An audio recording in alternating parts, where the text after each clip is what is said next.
Calaroga Shark Media.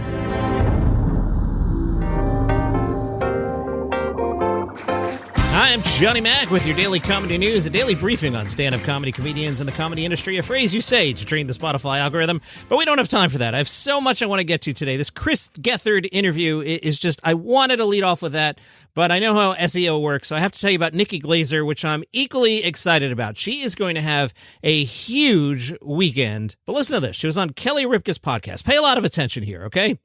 Glaser said that she's considering targeting a specific celebrity during the Golden Globes hosting gig, but she anticipates the star in question might not take too kindly to her jabs. You don't suppose it's you-know-who, do you? Nikki said, there's someone that might come this year, and I was thinking about what their reaction would be because I don't think they have a good sense of humor. I don't want to reveal who, said Nikki Glaser, and I'm sorry to talk in vague terms, but picturing this person looking angry about the joke I'm making, I never want to make anyone uncomfortable. Now, try and imagine a situation where someone is hosting the Golden Globes and tells a joke, and the person the joke is about makes an ice face, basically murders the person's career, except the person sells out arenas, right? Remember that one time Joe Coy told that horrible, mean joke about Taylor Swift and she made the face? Could Nikki be talking about that? Now, I see no reason Taylor would come to the Golden Globes. I don't believe she's nominated. She's not listed on the presenters. So why would she go? Nikki did not reveal who the person is, but says, this person I feel I can kind of take it and not deserves it, but I'm almost annoyed they wouldn't have a sense of humor about it, as opposed to like, oh, that was mean and I shouldn't have said that. This person maybe takes themselves too seriously. Who do you think it is? She can't be Taylor, can she? Why would Taylor go to the Golden Globes? Who knows? Nikki did a lot of press. She spoke to USA Today about jokes she won't do. She says there's no appetite for jokes about weight loss drugs this year. In 2025, she called it Ozempic's biggest night. This year, she says Ozempic's been done. Some jokes, there's just not a unique way to do them anymore. She also won't do plastic surgery jokes, explaining going back to the 50s and 60s, you could make fun of people getting facelifts. Now it's so normalized, it just seems like I'm coming for everyone. It almost feels like body shaming. I'm not sure I agree with that. I mean, I was recently watching, what was I watching? What's it called? Fallout on Amazon. And I couldn't stop staring at Kumail Nanjiani's chin. And then that made me Google Kumail Nanjiani's chin. Interesting reading if you're ever on Reddit. And that made me Google John Mulaney chin. So I don't know. Everybody looks fake to me. I think you can make fun of it. It's okay, Nikki. Here, this is fine. I just asked LateBot, can you make a joke about Kumail Nanjiani's chin looking different?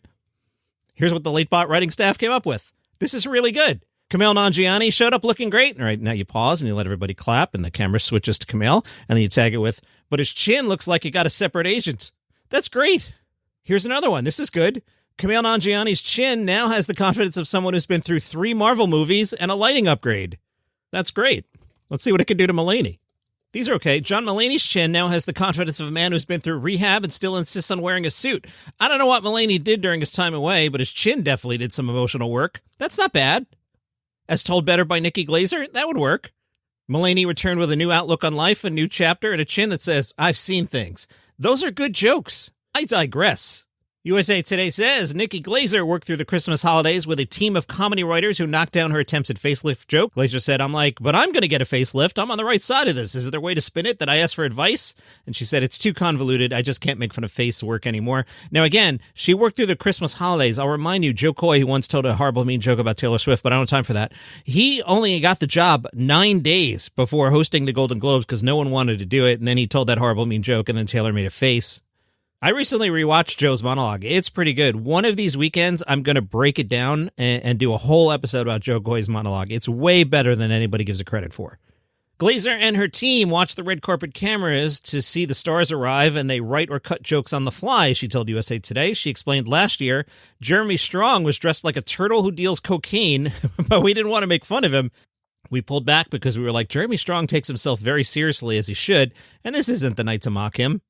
Nikki is back for her 2nd year. She's hoping to come back for a 3rd year. 3-time hosts include Ricky Gervais and the team of Tina Fey and Amy Poehler. Nikki says to be in the pantheon of award show hosts, you got to do at least 3. I feel like I'm getting started. It's a great gig. I love it. It's perfectly suited for my talents or lack thereof. I think she's going to have a really big night. The mainstream press is just loving her. Nothing but glowing reviews. And this one is a total wax job from Parade Magazine. Glaser was on Zoom and said, I'm feeling really good about everything. I'm really calm and feel like this is going to be really fun. I'm confident in the jokes and the material, and like George Clooney and Julia Roberts may be familiar with me now. And this is the wax job. And this is not a dig at Nikki.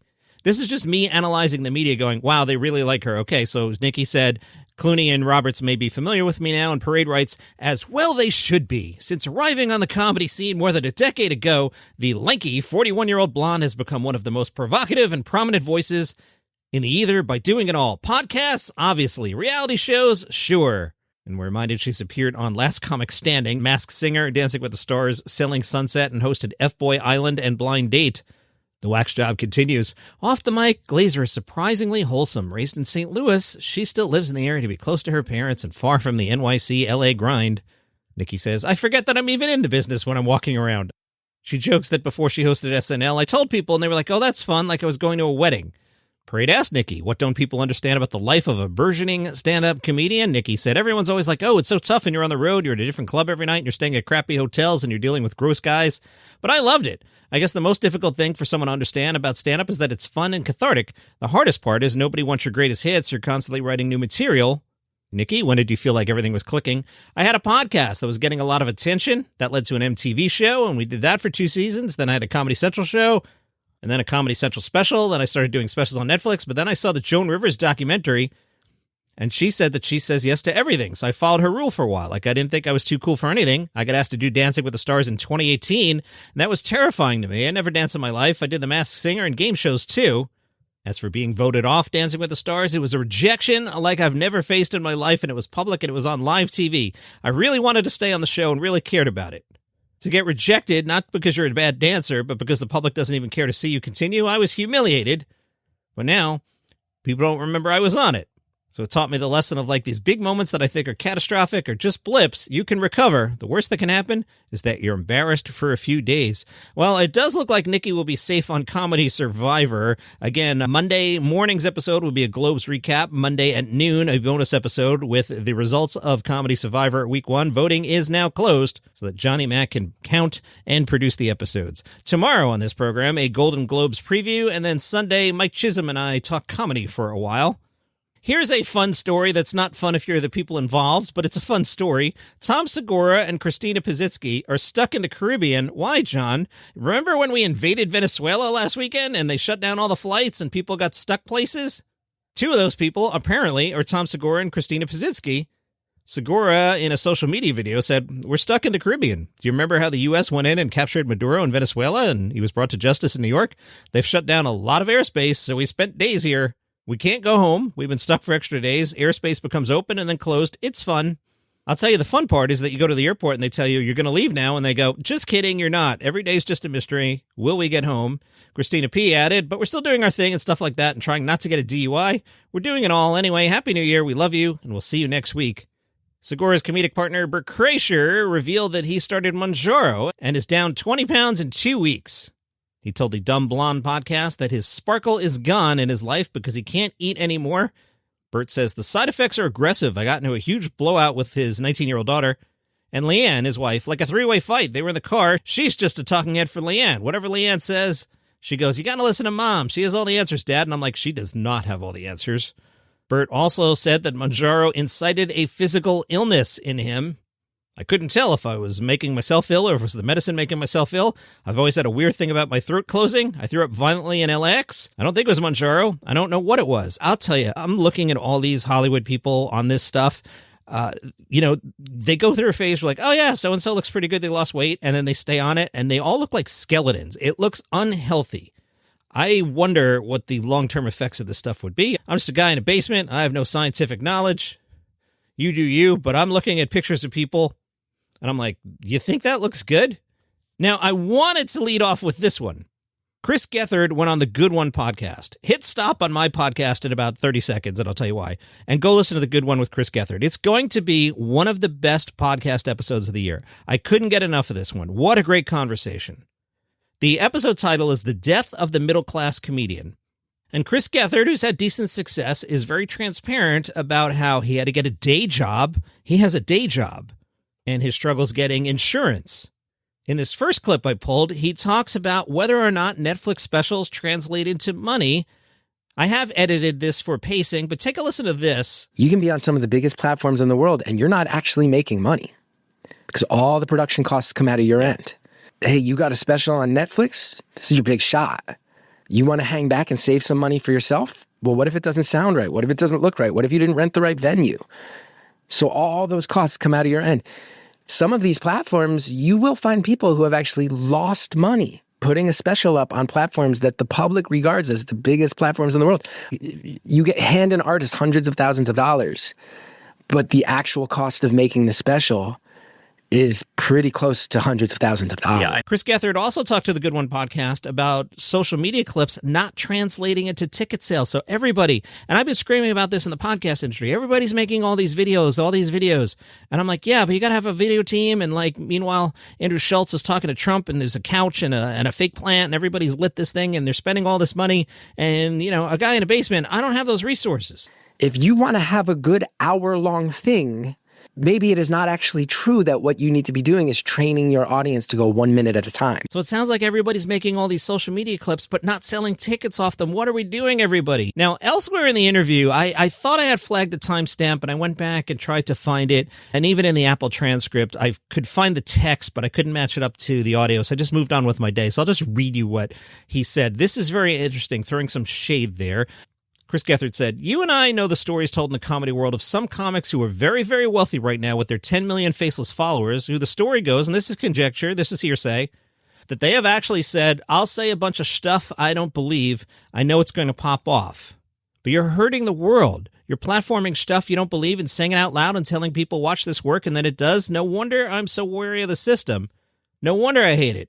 If it's a game you can play to the detriment of your own values in exchange for money, get the F out of here with that stuff. We've all heard stories, and I'll let people guess. Some of them will guess correctly, I'm sure. Some of them incorrectly, but you've heard those stories." Now, he didn't say who it is, and I was thinking about it. I'm like, who might be saying things they don't believe and just taking the money? Do you have any guesses? I tried to think about it. The closest I could come up with was a guy named Bandrew Bolts, who is not a famous comedian. I don't know if you know Bandrew Bolts, but that would be my guess. Chris Gethard said it was someone famous, and Bandrew Bolts is not a famous comedian. He's a guy that plays a comedy club in Woodside that I go check out sometimes. So I don't think he meant Bandrew Bolts, but you tell me who you think I'm not sure. 2 comments about late night from Johnny Mac. Now, originally, I was just prepping the show, and I saw Jimmy Fallon's jokes about Greenland, and I'm like, these are like pretty toothless. Jimmy Fallon, who told it better, said, "Yeah, Trump's buying properties and seizing boats. He's pretty much playing Monopoly and Battleship." Okay. And the other one was, at this point, the only way to get Trump away from Greenland is convincing him that's where vegetables come from. I almost dropped a JC there. I mean, Jimmy, come on, man. Come on. Now, I had that originally as a standalone story, but then as I prepped the show, I saw what Stephen Colbert did to open the Late Show, and I'll do that second, because the Colbert story led me to Jimmy Kimmel addressing the ICE incident. I imagine by now you've seen the video. Kimmel said, "No, I saw this video. It didn't look like anybody got run over to me. It looked to me like a woman got scared, tried to drive away, and they shot her. That'll be for the court to decide." Kimmel then played a clip of the mayor telling ICE to get the F out of Minneapolis. After that clip, Kimmel came back and held up a T-shirt with the phrase, "Get the F out of Minneapolis." I pulled the audio, but it didn't make sense. It was just easier for me to tell you. And then Stephen Colbert opened the Late Show with a cold open. I'll play the Stephen part, and then he threw it to Governor Walz, but I'll play the Colbert part. Hi, everybody. We have a comedy show for you tonight. Now, normally we start these shows with a cold open, but sometimes we don't do that, especially if there's been a shocking tragedy.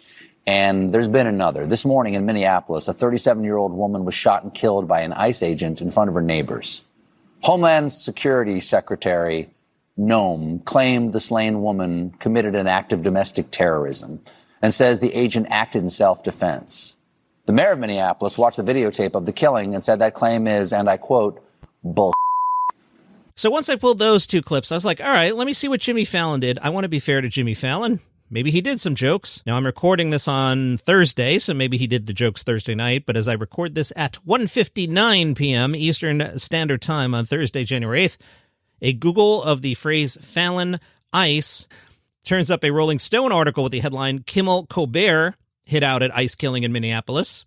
And the other result for Fallon Ice, Google AI says Fallon Ice most commonly refers to Fallon on Ice, a seasonal outdoor ice skating rink in downtown Fallon, Nevada that operates from November to February.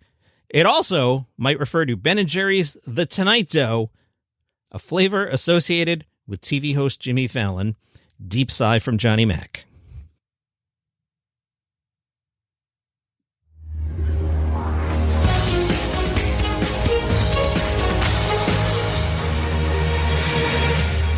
Comedy stock market. Thank you, Burt Reynolds. And one of the tenets of the comedy stock market is we try to find value in the comedians. I think this week, pretty simple. One buy, one sell. You can probably guess both of them. Our buy this week, I don't think right now, this second, this moment in time, into this weekend, I don't think we can acquire enough Nikki Glaser stock. She's going to have a huge weekend. So while it's still Friday, buy some Nikki Glaser before the civilians go, ooh, who's hosting the Golden Globes this year? Ooh, who is she? She's really funny. Get in on the Nikki Glaser stock while you still can. We might sell it at peak value a week from now, but right now, buy Nikki Glaser stock. The sell, I think it's pretty easy. You can't say Marcelo without saying sell. Boy, that's hacky. Leave it in. Sell Marcelo Hernandez. Nobody seems to like the special. I haven't seen it yet. There doesn't seem to be any press on it, so I don't know how interested Marcelo Hernandez is in his own special. But I think we're finding out that Marcelo does one thing well, and one thing only. Marcelo Hernandez is your sell. Nikki Glaser, strong buy. That's your comedy stock market. Johnny Mac's getting up on his soapbox. People who are in control of Star Trek right now, please stop. Please stop. There's this new series, Starfleet Academy. Don't get me started on it. But since that's not comedy, I won't go there. But I'm very upset that it exists. The comedy part. Starfleet Academy writer and co-producer Tawny Newsome, who, by the way, if you see the trailer for Starfleet Academy, the new crew's there, and there's a big board behind them, and it has all the heroes of Starfleet over the years. So if you look at the board, you see Ambassador Spock and Admiral Leonard McCoy. And if you look on the right side, Tawny Newsome put her own name up there. It says Admiral Tawny Newsome, and it's like, go hose yourself. How dare you? Johnny Mac's serious about his Star Trek. Okay, so co-producer Tawny Newsome has updated the world on her idea for a live-action Star Trek comedy. Please don't. The concept is Federation outsiders surfing on a resort planet set in the 25th century after Star Trek Picard. Newsome says she has turned the scripts in and is waiting for someone to decide. Hopefully, they decide no. Tawny said, the conversations I've had is, yeah, we finished writing it, and everyone said, yep, we love it. And then we turned it in, and that was Christmas. This business is an interesting place right now, so who knows? Please don't. Just please let Star Trek die. Discovery was awful. The first 2 seasons of Picard were awful. Starfleet Academy makes me want to watch Discovery. That's how bad Starfleet Academy is. I digress. Back to comedy, John. Okay. Director Akiva Schaffer says he's not planning another Naked Gun movie, despite the Liam Neeson version being well received. Now, Schaffer explained that the merger of Paramount with Skydance Media may have derailed plans. He said, I don't know if you heard about Paramount kind of changed owners. It was about 7 days after the movie came out. You know, we're waiting to hear from them to see if they would want it. Sounds like he's moved on. And if you want to go on America's Got Talent and you're a comedian, any comic looking to audition for AGT Season 21 can sign up to take part in Howie Mandel's comedy showcase at the Laugh Factory. It's a rare opportunity to perform on the same stage as Howie Mandel. Comics can submit their name, email, and phone number, as well as a 5-minute max stand-up performance. Comics chosen for the showcase will be notified by email prior to the event. AGT's comedy showcase at the Laugh Factory, Wednesday, January 28th at 9:45 p.m. The event is open to the public, so if you're a fan of the show, you can go. And that is your comedy news for today. Tomorrow on this very program, a Golden Globes preview, and then Sunday, Mike Chisholm and I talk about stuff. If you lock Mike and I in a room, we go on and on. If you don't know who this Mike Chisholm guy is, he's the host of the Letterman podcast. We both love Letterman, and you can hear me explain to Mike my vision for the Church of Letterman Orthodox, and we reject the later works of David Letterman. But we get into that at some point on one of these upcoming shows. All right, I got to stop talking. See you tomorrow.